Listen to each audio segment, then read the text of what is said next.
Guys, what's up? It's 8 Byte Brian, and I'm back again for the 8 Byte podcast for August. So I got a lot of different topics I want to talk about this month. We're gonna go around the board from video games to UFC and wrestling and everything in between. So let's get things started. First off, I want to talk about CM Punk and his UFC debut.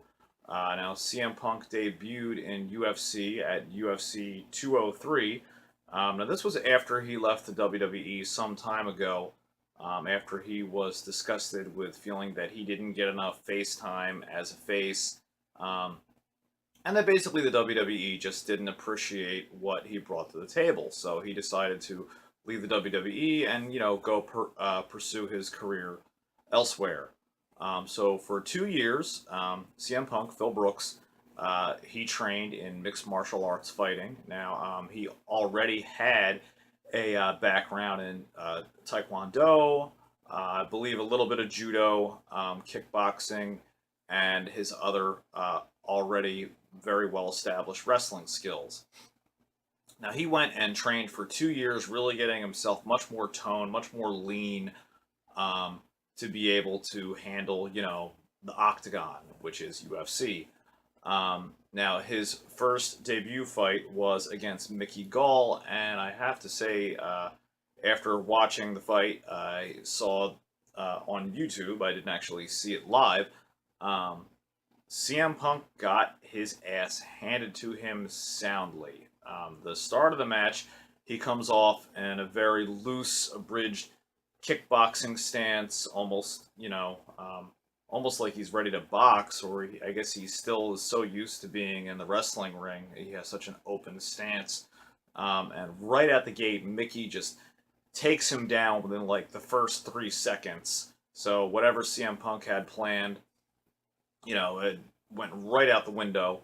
And it was just ground pounding and just smothering him. Punk couldn't move. He blocked a couple of chokes. But by the 2-minute 11 mark, I believe, that was it. CM Punk tapped, and, it was over. And I like CM Punk, unfortunately, not as much as I used to. I used to like him a lot more as when he was in ECW and Ring of Honor. Because there was a lot less bullshit about him. Like, he wasn't as cocky. He was just young and was hungry to get a start, in anything professional. And I think he was a much more talented and skilled athlete than he became in his stint in WWE. In WWE, he was just more, more of a face. So I mean, that's what was kind of ridiculous to me that he complained about that to begin with, because he made for a great villain. He was fantastic.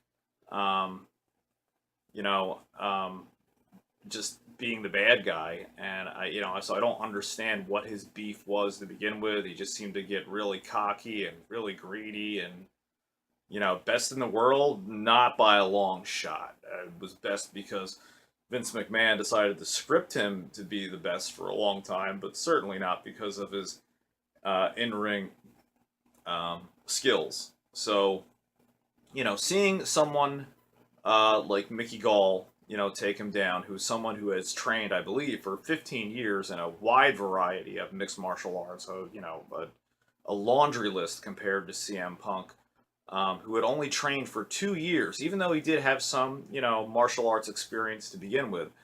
He spent most of the time in the ring, getting cues from referees. Hey, take it home.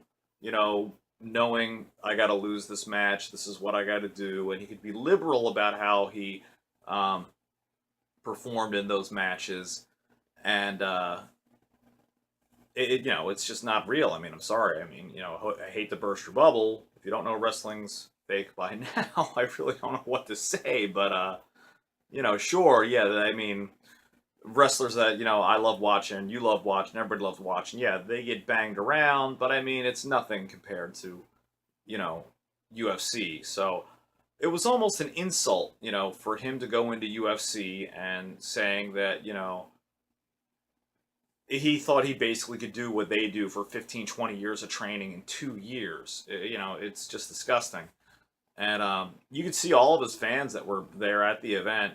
They totally thought that CM Punk was just going to rip this guy apart. He doesn't know who he's getting involved with. This is CM Punk. This is WWE champion. That doesn't count for shit. When your championship is scripted, I mean, it was a real reality check to a lot of people, to realize that title doesn't mean anything, you know. I mean, it means that you're physically capable of performing moves within your move set based on your physicality and um, how athletic you can be. But I mean, it's nothing. It's like, I mean, this was like watching Bloodsport. Like, that's real. That's really ridiculously real. Like, you can't fake, you know, MMA. You can't fake UFC. And I'm not even a big UFC fan myself. Like, I love watching Brock in his younger days. He was fantastic. He was really a beast. I love watching, the guys really go after each other and just watching all the heart that they put into it and just not ever knowing what an outcome is going to be. Um, so I really thoroughly enjoyed, CM Punk losing. And it was insulting at the end where he was like, "Oh, I'm so glad I could just live my dream. And to all you kids out there, you can live your dream." And okay, that's a good message, but it's not a good message when in reality, those people who want to live their dream are going to be like what Mickey Gall was at the end of that match, where he only got paid $30,000 for that match, which granted is a lot, just to get beat up a little bit, even though he didn't get beat up. But I mean, for a normal person to take some body blows, for 2 to 5 minutes and make 30 grand, that's phenomenal. Sign me up. But CM Punk made $500,000 for that match. Like, are you kidding me? He basically made $500,000 just to spit in Mickey Gall's face and say, "Yeah, you trained for 20 years. Well, I came in here, lived my little childhood dream, lost, and made $500,000.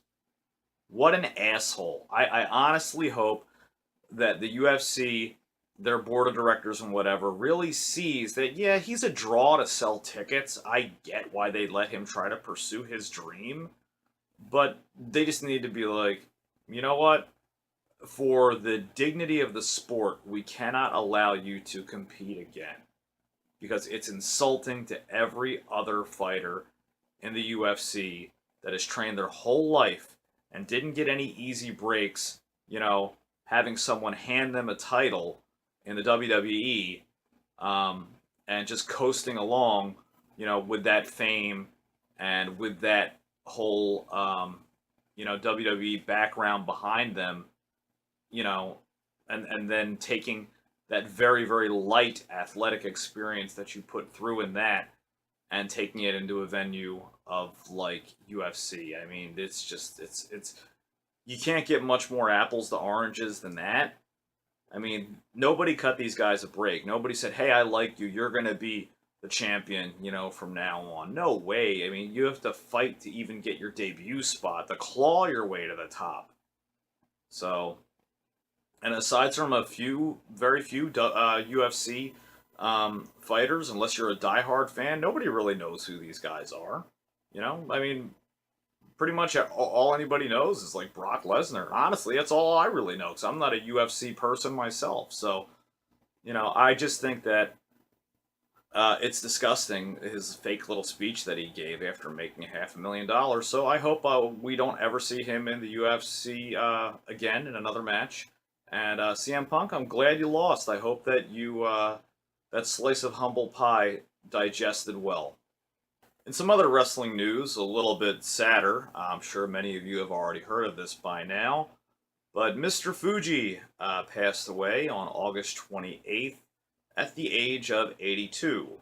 Now, Mr. Fuji was a great villain back in the days of the WWF, and he managed a lot of proteges like the Animal Steel, Yokozuna, Killer Khan, and he was just a fantastic villain. Probably my favorite person that he ever managed was Yokozuna, and he'd come out with his cane and his little, like he. It was really kind of racist and stereotypical what the WWF actually did. Kind of having him portray that racist stereotype of like a sneaky Oriental, but he would get up and he would like throw a fistful of salt into people's eyes and it would blind them, or he would like hook their legs with their cane, and he was just a great villain. I mean, he really brought a lot to the style of the 90s and late 80s that was the WWF. There was no cause of death that I have heard that had been announced from his family. And it's just a shame to see another legend, pass. Although thankfully, he did live a good long life. But it's always hard to see these really entertainers, as they fade out into the spotlight, because that's what that whole generation of the WWF was. Is from Hulk Hogan to the Ultimate Warrior to Jimmy Hart. These guys really knew how to embody a character. So I think that's why when you see a wrestler or somebody like that pass away, it tends to hit home a lot more for a whole generation of people, because they played that character so well, it's almost hard to separate the person from the character, and that's something that's missing in a lot of WWF today. Like when you watch WWF on TV, I'm sorry, WWF, what am I saying? WWE on TV, had a little time warp there for a second. You look at people like Roman Reigns and stuff, and you just see Roman Reigns. You see somebody totally generic and ordinary, You see Daniel Bryan. You just see these ordinary guys, and Daniel Bryan was a good wrestler, still is, but he's a sellout like many wrestlers, who just, oh man, I've got this injury, and I'll just retire on all these royalties from the WWE now, and had his Cinderella story. So what a pile of bullshit that is. I mean, Edge wrestled, for years, even having that neck injury, and didn't cop out like Daniel Bryan.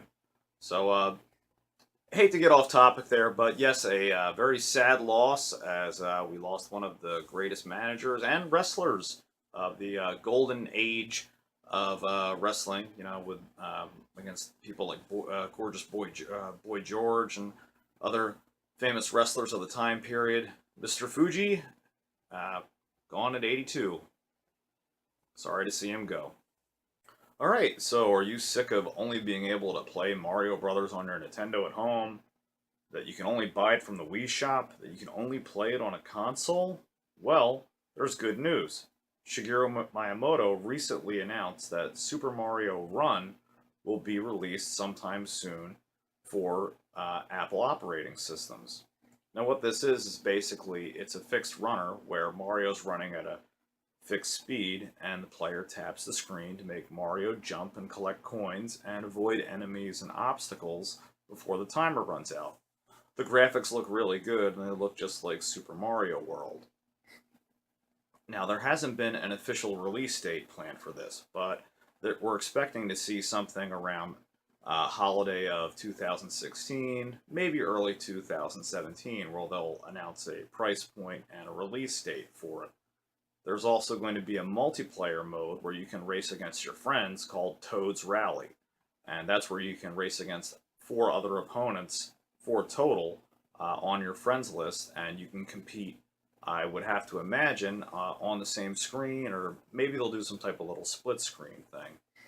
Now, my main question with this is, how is this going to affect sales, upcoming sales for the Nintendo NX, or the current gen 3DS, and just Nintendo in general? Nintendo, we've seen lately to where they've just been, it seems like they've just been trying to patch a hole in a boat that's taking on water. Whether it's taking a percentage of the Pokemon Go sales or getting ready to release the NES Mini, there's not really much keeping Nintendo afloat. I mean, they're just re-releasing, old Zelda game after old Zelda game in HD. The Wii U, aside from Splatoon and a few other games, has been a financial failure. So what does this mean for Nintendo in the future, going into a new generation of console gaming? And does this show really that the waves have parted for gamers to cross the bridge from console gaming into mobile gaming? Are we going to see mobile gaming be a much more stronger platform that gamers aren't going to be as afraid of now, or will it just become an integrated part of our already diverse gaming universe? So I'm very curious, as I'm sure you are, to see whether or not this will have any effect on pending NX sales, 3DS sales, and will we see other titles like this? Could you possibly see some type of mobile Contra, or Castlevania or something like that? A mobile Zelda? I would think that's right around the corner. So I would have to imagine it's only going to be for Nintendo first-party licenses. If we ever do see something released by Activision or Konami, that'd be awesome. Maybe a mobile Mega Man or something like that. It could be interesting where this could go, and I'm really interested to see what's going to happen as Nintendo branches out into the mobile gaming world. Um, Now, another thing that I also think is particularly interesting is whether or not this will get a Android release for other platforms, because this was announced that this is not a iOS exclusive app. So hopefully that means for all of you Android lovers out there that this will become available for all of you too. Alright, and finally in other gaming news, it seems like it's nothing but more woes on the horizon for GameStop. Ever since GameStop started taking in retro games about a year ago now in their New York store and online, there's been nothing but problems being reported about fake carts and pirate carts and just consumers being ripped off. And yet again, we have another cart that has surfaced, a Super Nintendo title by the name of Wild Guns.